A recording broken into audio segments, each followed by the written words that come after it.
Your attention, masters, mistresses. All systems functional for the Everything Geek podcast.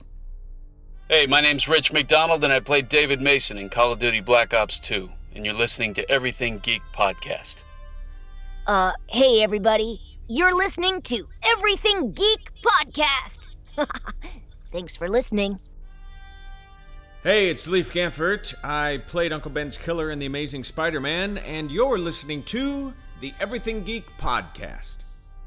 Hello, I'm Simon Fisherbecker. You probably know me better as Dorian Moldovar from Doctor Who, or the Fat Friar from Harry Potter. And this is Everything Geek podcast. Face it, Tiger. You just hit the jackpot with the Everything Geek podcast.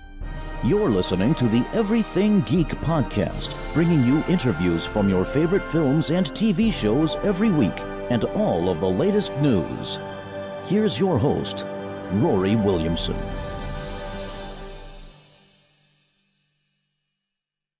Hello everyone, you're listening to the Everything Geek podcast. I'm your host Rory, and joining me today is a very special guest. We have Andrei Lenart, best known for playing a resistance soldier in Star Wars The Force Awakens, Arctic Guard in Kingsman The Secret Service, and the voice of a Russian guard in Assassin's Creed Chronicles. How are you today, sir? Hey, I'm great. Thanks for having me. It's a pleasure to have you on the show today. And thank you. The pleasure is all mine. So getting right into my questions for you, Andrei, can you tell us how you got into acting originally? So both of my parents were amateur actors, so I think the first influence that I got was from them.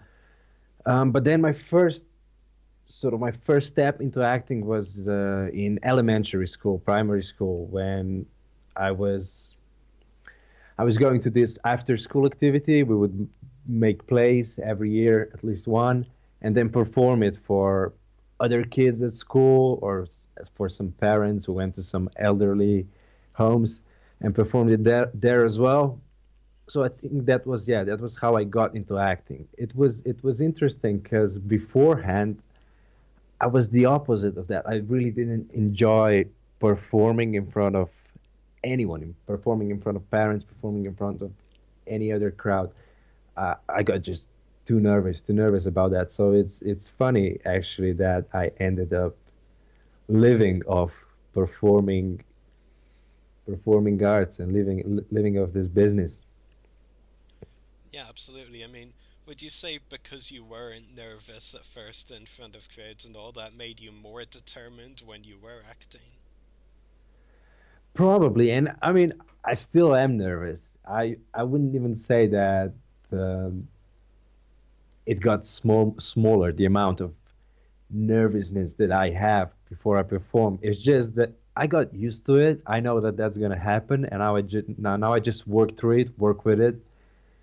But yeah, definitely when I saw the progress at first, when I saw that with practice, by performing more and more, you get better and better at it. And I think it's the same with most of the things that we do in life. The more you do it, the more practice you have at it, the more hours you do it, I think you get better at it. And once you see that progress, I think you get more motivation to keep going and keep getting better at it. Absolutely. It's like, for me personally, and I get it sometimes with these interviews as well, I get a bit nervous beforehand, but it just kind of shows that you're actually passionate about something. If you're nervous beforehand, it means you just want to do a good job, wouldn't you? Exactly. It shows that you care. If you weren't nervous, you probably just wouldn't care about how it goes. Absolutely. Can you tell me how you were originally cast as a resistance soldier in Star Wars The Force Awakens? Sure. So yeah, after high school, I moved to London to study film and TV production. Acting was only one of the things that I was interested in. I was interested in the whole filmmaking process, how it all gets together into a movie. So I was studying film and TV production in London. I was working on films as an assistant, just anywhere that I could get some experience from. And once I was on one of the film sets. I think it must have been the Muppets Most Wanted. I was working on that as a location marshal, location runner. And I was just thinking to myself, okay, there are so many things that I'm interested in, but what would be that one thing that I can put all my effort to, all my commitment to on the set? What is that one job that I would, just go for it and pursue it? And I was thinking about that for weeks, for months, and I thought, okay, let's put all my effort into acting and let's pursue that. And while I was going to different auditions, trying to get as much experience as possible, there were open castings for the new Star Wars film as well happening. I think they were having them all around the States, but also in two locations in UK. It was Birmingham and London. And I thought, you know what, let's try it. Why not? I mean, it's like with lottery. If you don't buy the ticket, it's never gonna happen. You're never gonna win. So you have to try and go. So I went there. It was at Wembley Stadium, early in the morning. I was there an hour and a half, I think, before the audition, before the open casting call started. And in front of me, there were already thousands of people waiting in the queue. Because it's unusual to have an open casting call for any film. Usually, you would get it through your agent, or you get invited directly by the production. Very rarely it's just openly published, so anyone can come. So yeah, on that day, I didn't get further than to stage 2 of that audition process, and for 6 months I didn't hear anything about it. So yeah, obviously I thought, okay, it's not gonna happen, but it was a great experience, and I can't wait to see the film. So yeah, after 6 months, I get contacted through one of the agencies that they would like to see me for a project called AVCO. That was the code name for the Force Awakens at that time. I had no idea about that. They would like to see me for that project for a role of a pirate. Again, a code name for resistance soldier, resistance officer. So yeah, okay, I go to Pinewood Studios in London for a costume fitting for the first meeting.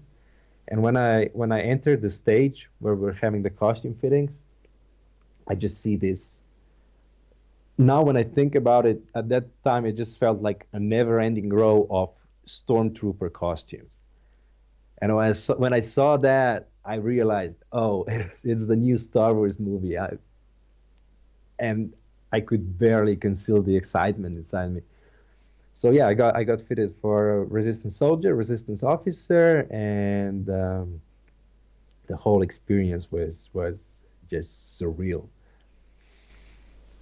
Yeah, absolutely. And I mean, it's like you said earlier, it's like if you don't, buy the ticket, you won't win the lottery. Like, I mean, if you didn't go to that open casting, then you might not even have been cast in the film at all, even after 6 months, which is seems like a long waiting time, but it is Star Wars, so they keep you waiting a while. Yeah, you're right about that. And I mean, it was interesting. At the same time, or I think it was a couple of days earlier, I got a notice from my agent as well that I got the Kingsman part. So Kingsman, the Secret Service part. And when I was at the costume fitting for Star Wars, they said they would want to keep my hair. At that time, I had my hair a bit longer than I wear it now, so a bit more of a, I don't know, 80s, or more of a surfer look, so you can imagine that. And they really wanted that look for Star Wars, because they wanted to have the whole look of the film, The Force Awakens, as close to the originals as possible, which were shot, I think it was 70s and 80s. Don't quote me on that.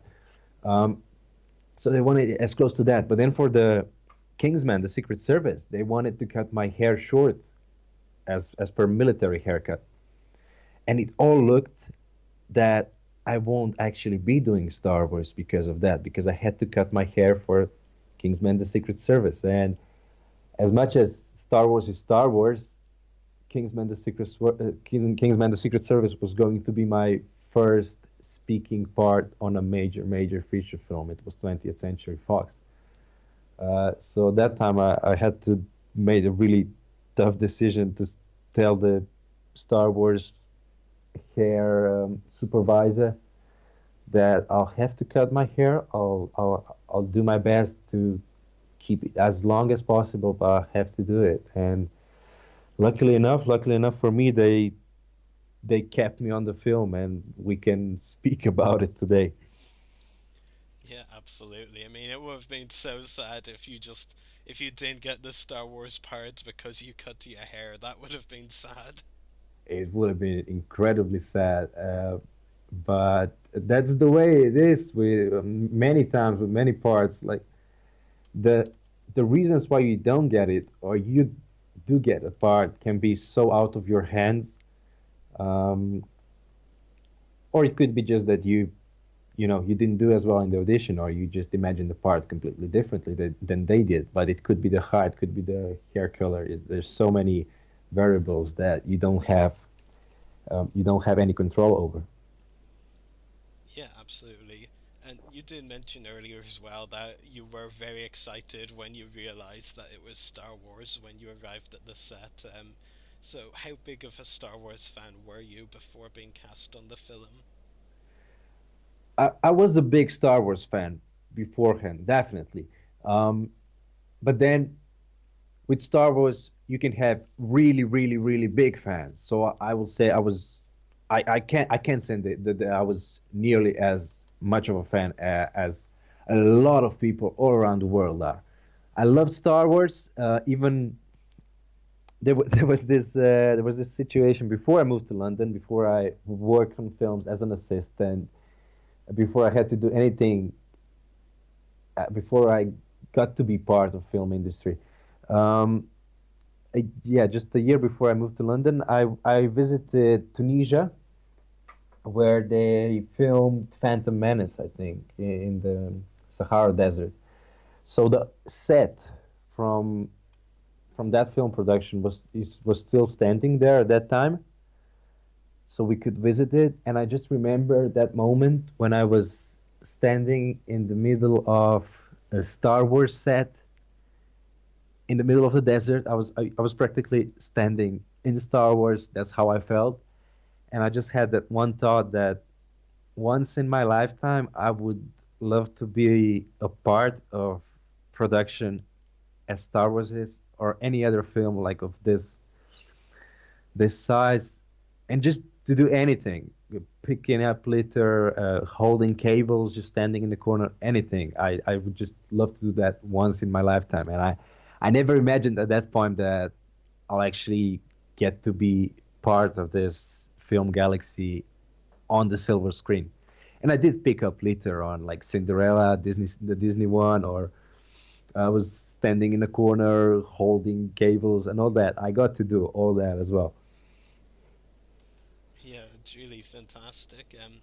Of course, you got to be a small part of the big reunion scene with Han Solo and Leia Organa, played by Harrison Ford and the late Carrie Fisher, respectively, of course. What was it like being part of such an important scene in the film and watching those two work? You're probably gonna hear this today a lot, but it was surreal. Yes, especially that scene, just seeing Han Solo and Leia Organa meeting each other after all these years, and I was practically standing in the first row. You could say I was sort of guarding the entrance to Leia's ship, the one that she arrives on.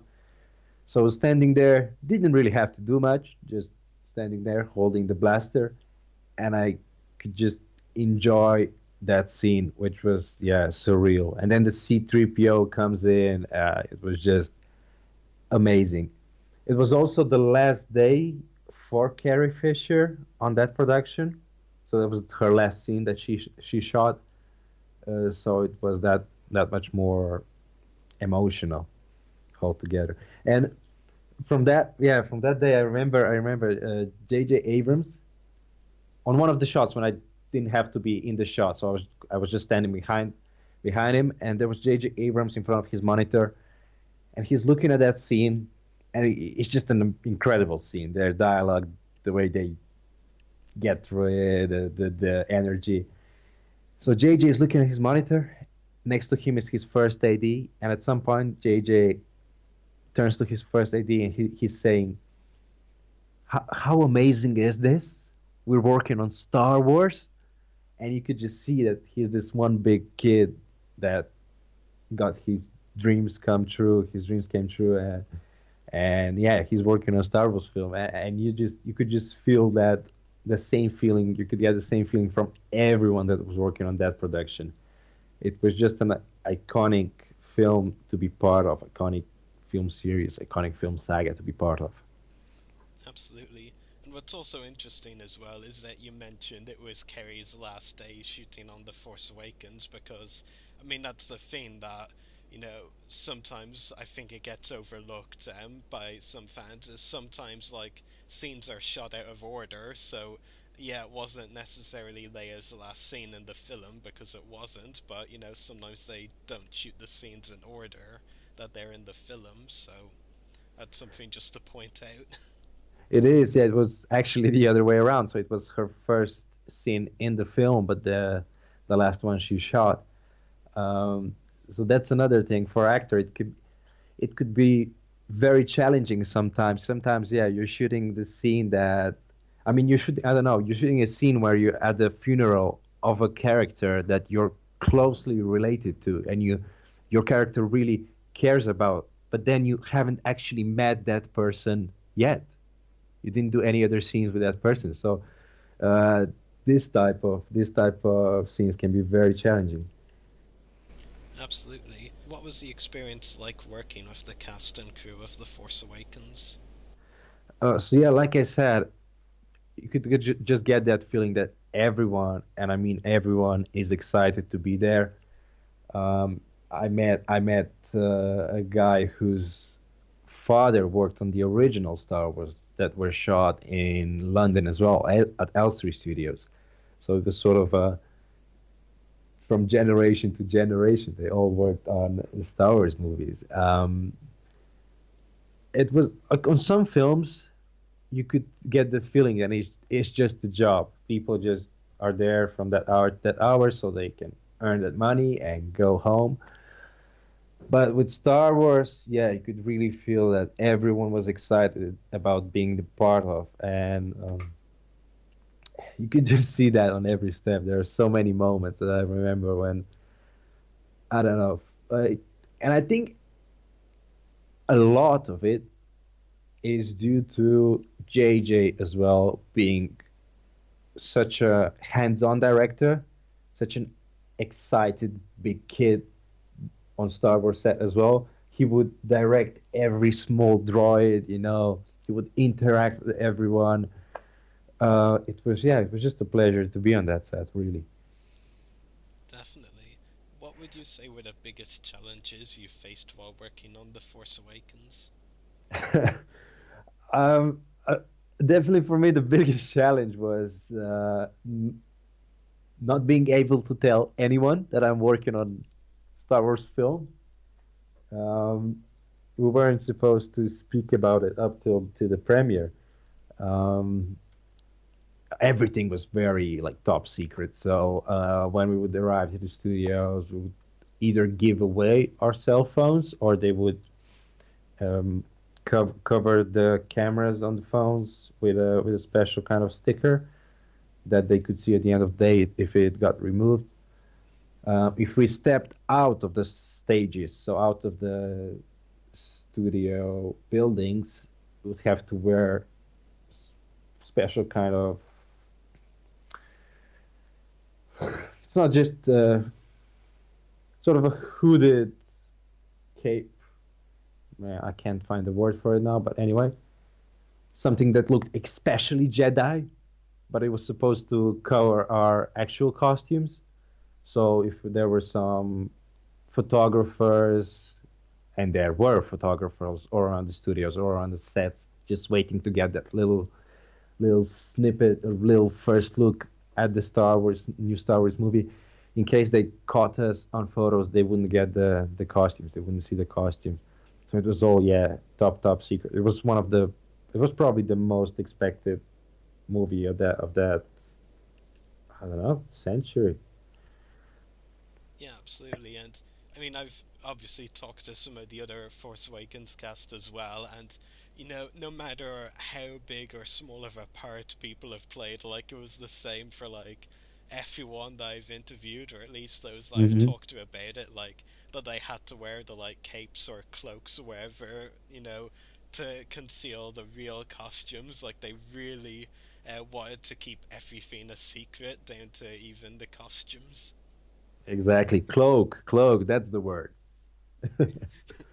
Yeah, yeah. It was just one of the first words that came to mind when you were talking about capes. I was just like, well, cloaks are similar, um, but yeah, Yeah. The thing is, I'm in Slovenia at the moment, and as Slovenian is my first language, yeah, every time when I'm surrounded by either English language if I'm in London or Slovenian language, when I'm in Slovenia, I just have that switch. So I start thinking in that language. So for me now to sort of switch to English language was a bit of a challenge as well, as we're already talking about challenges. There was one more thing about the experience on the Force Awakens that I really enjoyed, and that was the fact that they tried to do as much as possible in practical effects.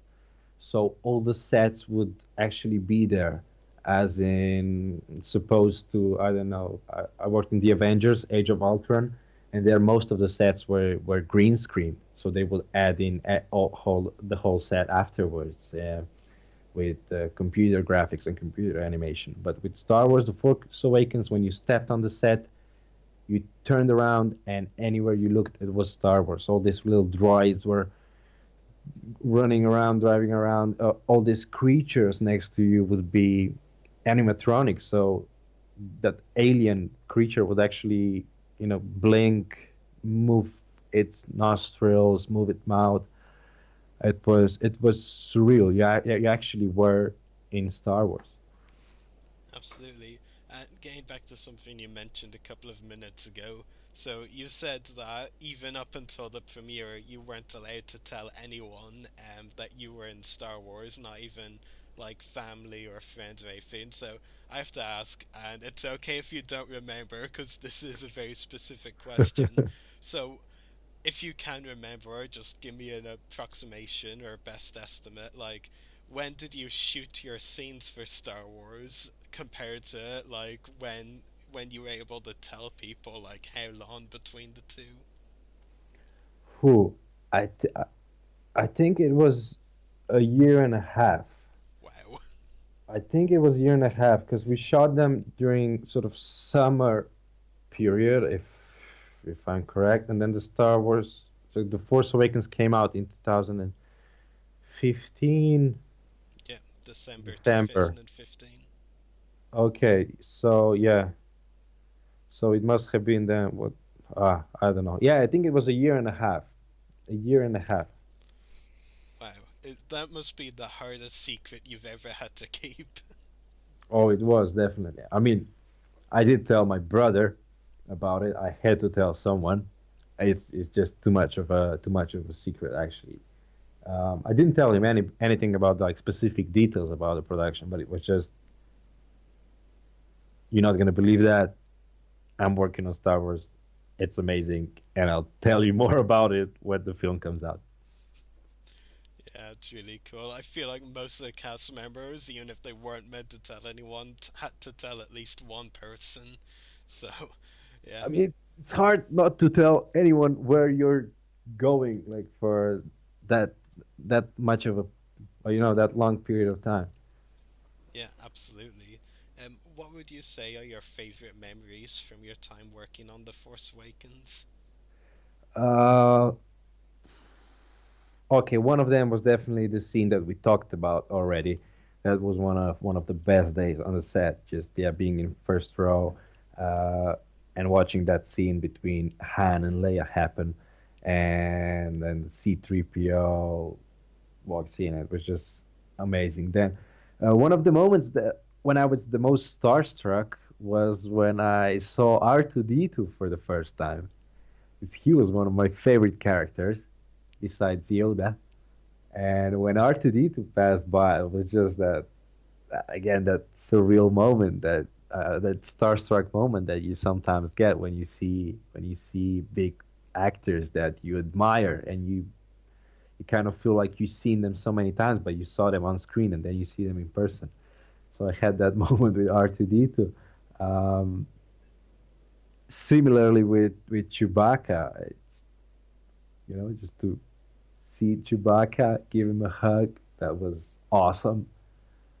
Mm, and probably the first moment when I stepped on because I did all my scenes either in the Resistance base, so inside, indoors in the Pilot Studios, or on the outdoors of the Resistance base, which was in Greenham Common in UK. It was an old air base, so all the hangars are there already. The production brought in all the X-wings. So when you stepped on that runway and you just looked up and down, on one side you could see X-wings parked as far as you could look. There were droids running up and down, steam coming out of some pipes. And then you look down the other way and there's some more X-wings, and there's the Millennium Falcon parked at the end as well. That was just an amazing moment. And again, anywhere you looked, it was Star Wars. It wasn't like sometimes when you look from one side and it is the set, and then you look down the other way and it's just some green screen or something. Yeah, definitely. How would you describe the experience playing the Arctic Guard in Kingsman: The Secret Service? Um, that was a very exciting experience for me as well. That was my first speaking part in a major feature film, and when I got it, I couldn't believe it. But then on the other hand, well, I think it was my first audition through my current agent that was my first audition, Kingsman: The Secret Service. So I go in and I get the part. And at that time, I don't think even though I was incredibly excited, I don't think I really understood how much of an achievement that was. Like that maybe won't happen for me at all anymore. Maybe that was the only one, because I mean the market is incredibly competitive, and like I said, there are so many factors that are out of your hands. But let's talk about the experience. It was incredible to come to the studios to see the call sheet for that day, and on that it said Colin Firth, Samuel L. Jackson, Andrei Lenart. It was just incredible, surreal. But then I was really, really nervous as well, because you know it was sort of as much of a environment wasn't new for me. Luckily enough, I assisted on films like that beforehand, so I kind of understood how it's all gonna be happening, what's the procedure, how does the film set works, and that really helped me because I knew how and even now I think on any film set, TV set that I'm on, I feel this is one of my pros as well, that I know what everyone's job, how I can help them, how they can help me. It can be really confusing for someone who wasn't on a film set before, and then you come in and there's all this mix of different people running up and down, doing all sorts of things, and it can be overwhelming. Um, what was interesting about that experience as well was, because I mean it's a major film, but most of us didn't really know what to expect from it.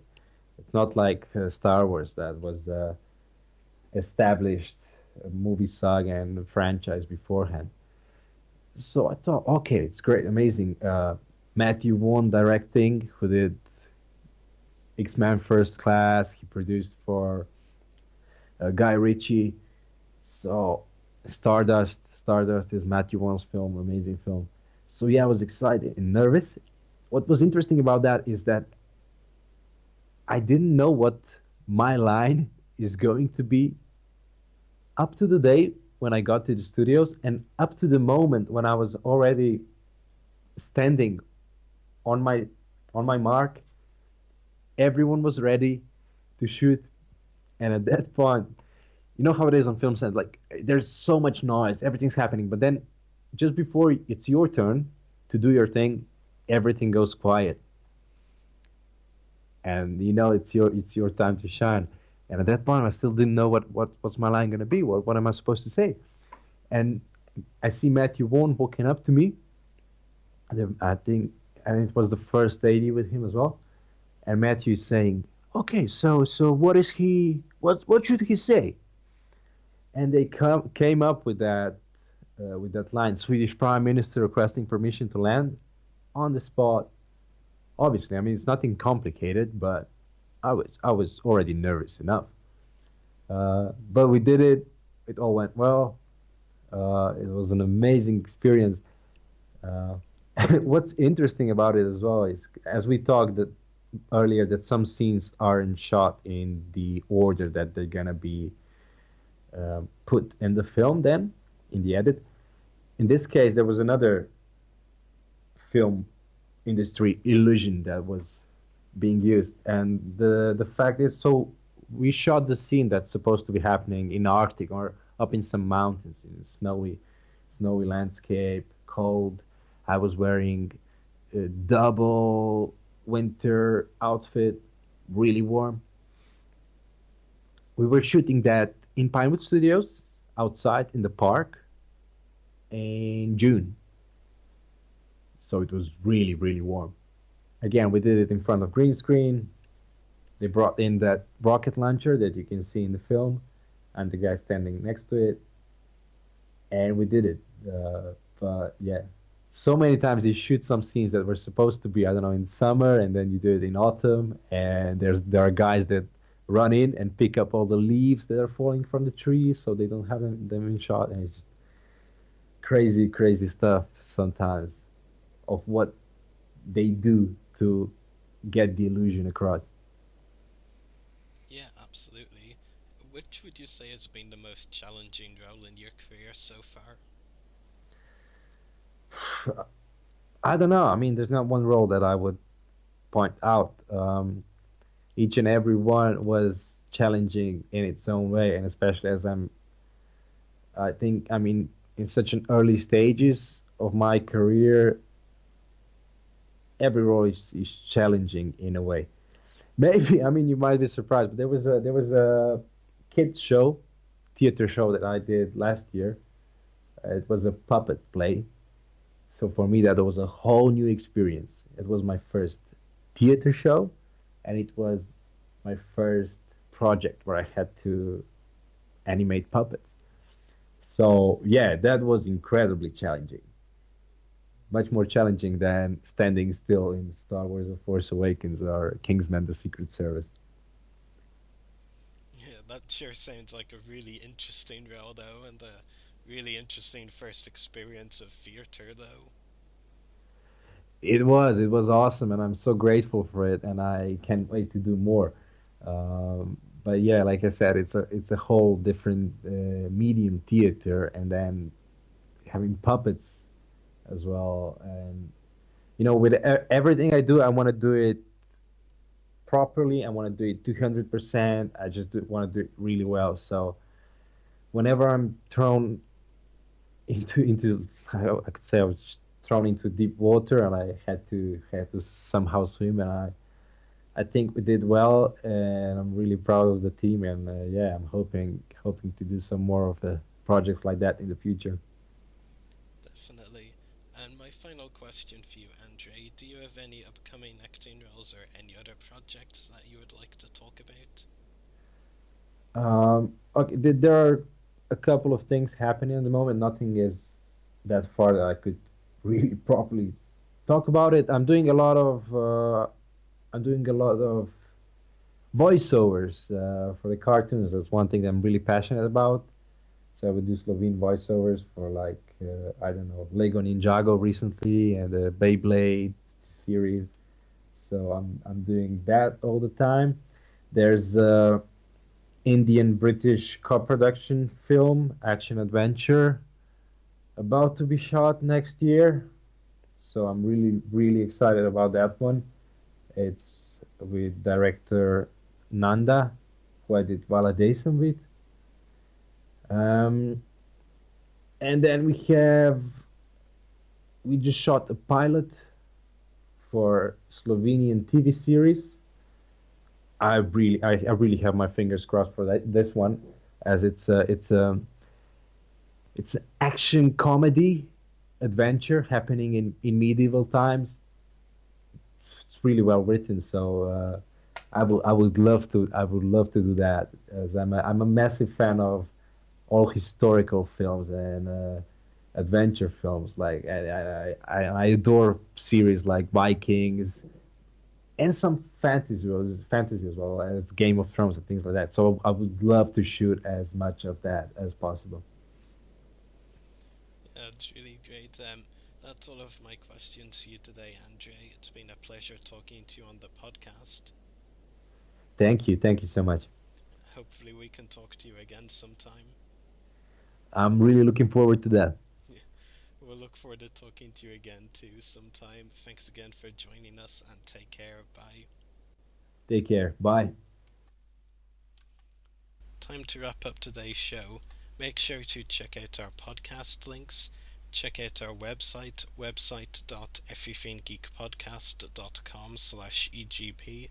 Check out our Facebook page, www.facebook.com/everythinggeekpodcast. Check out our YouTube channel, www.youtube.com/user/everythinggeekcast. Check us out on Twitter, twitter.com/everythinggeekp. Check us out on Instagram, instagram.com/official-everythinggeekpodcast. Check out our Mixcloud profile, www.mixcloud.com/everythinggeekpodcast. Email us at the following email, everythinggeekpodcast@gmail.com. Check out our companion podcast, Everything Geek Comiccast, www.facebook.com/everythinggeekcomiccast. Make sure to check out the hosts' YouTube channels. Mine is www.youtube.com/user/Septus Check out Andrei Lenart's website, www.andreilenart.com, and check out channel 1138 where we broadcast live from, www.channel1138.com. Geeks out, everyone.